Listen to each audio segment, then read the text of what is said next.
little fame. It can play hideous tricks on the brain. But still I'd rather be famous than righteous or holy. Any day, any day, any day.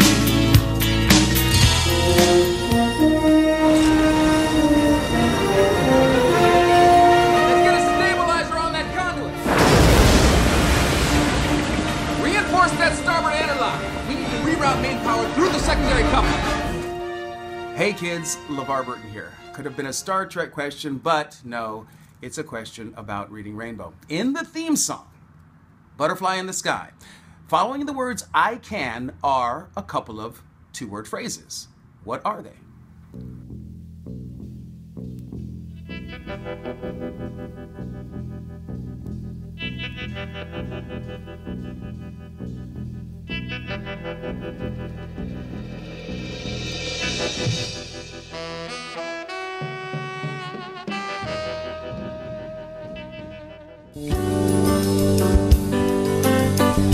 I wanted to go because this was the end of the story for Americans, this 10-year, almost 10-year search for this man and trying to avenge, if that's the word, the crimes of 9/11.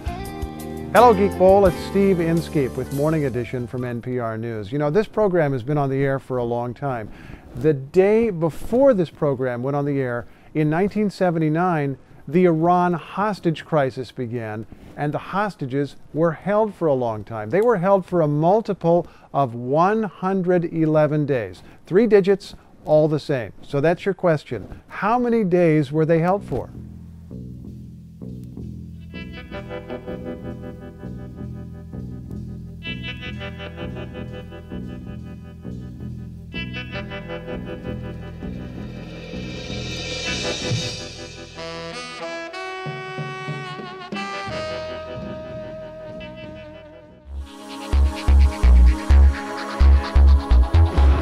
The winner of Project Runway All-Stars is Mondo.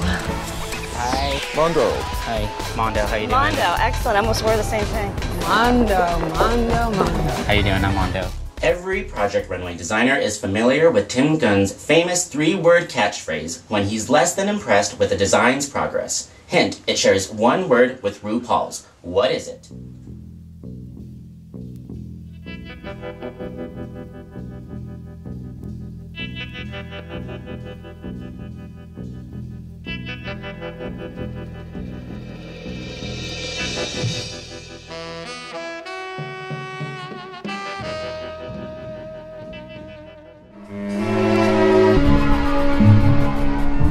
Hi, Megan. Very funny. God, what I would do to her. Like what, for example? I'll tell you what. I would love to see those heels on my shoulder. Oh, je voudrais mas Harry. Good morning. Hello, Geeks. My name is Rich Sommer, and I play Harry Crane on Mad Men. And I have a question for you about one of my castmates. There's a man who plays my boss, and his name is Robert Morse. He plays Bert Cooper on Mad Men. And Robert Morse first rose to fame in 1961 playing a window washer who rises through the ranks to become a big business executive in what big Broadway musical?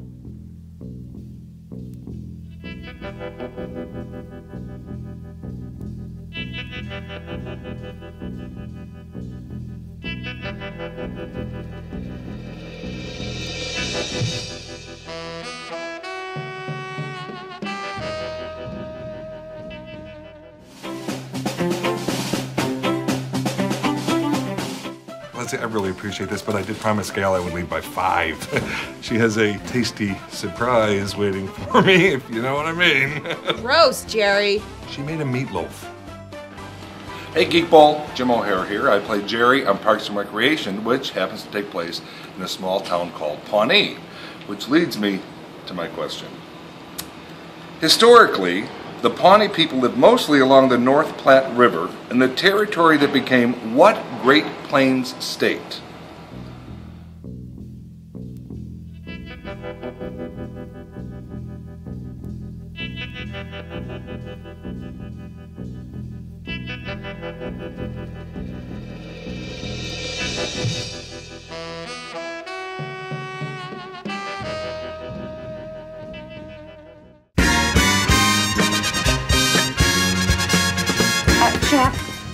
Yeah.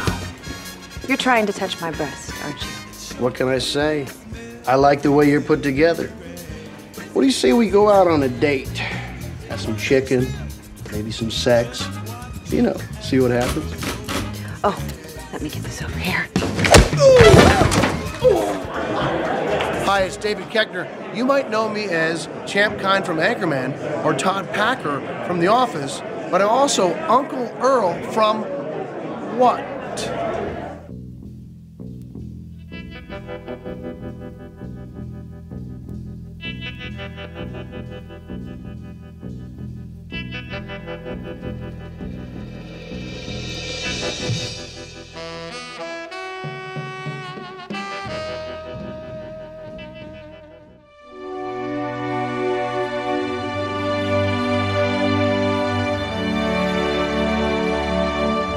I wish the ring had never come to me.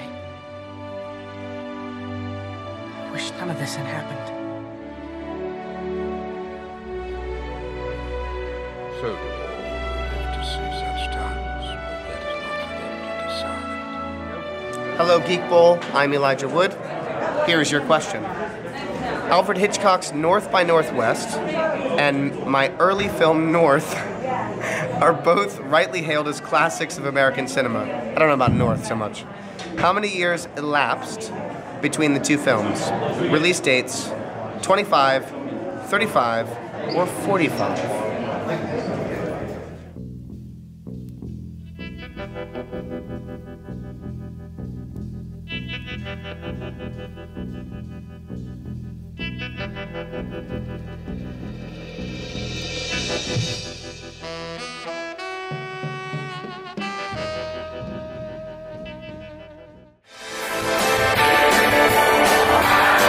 Howard, Raj, Judas.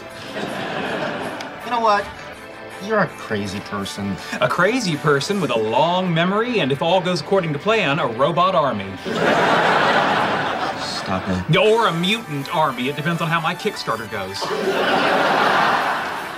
You probably remember me as a medieval times knight in Garden State. A few years earlier, Janine Garofalo played a medieval times waitress in what movie that Ben Stiller directed between Reality Bites and Zoolander?